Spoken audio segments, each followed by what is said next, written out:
the neurotransmitters that in your brain, and that like literally the dopamine and the serotonin that gets triggered through your body. And so when you are like working out and you're healthy and you eat and you're treating your body like a vessel, then it treats you back like a vessel, right? And so you get happy. It's literally like taking a happy shot when you work 100%. out.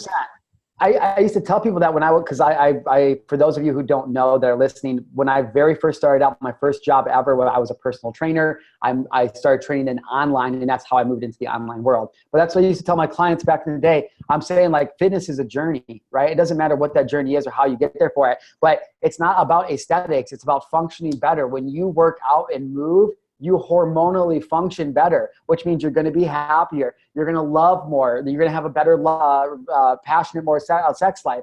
You're going to be frustrated less. You're going to be more like it's not magic. It's science. And you don't even have to do anything besides just move your body and show up. And then whoever designed this perfect freaking thing that we're in, it takes care of all the work for you. It's amazing.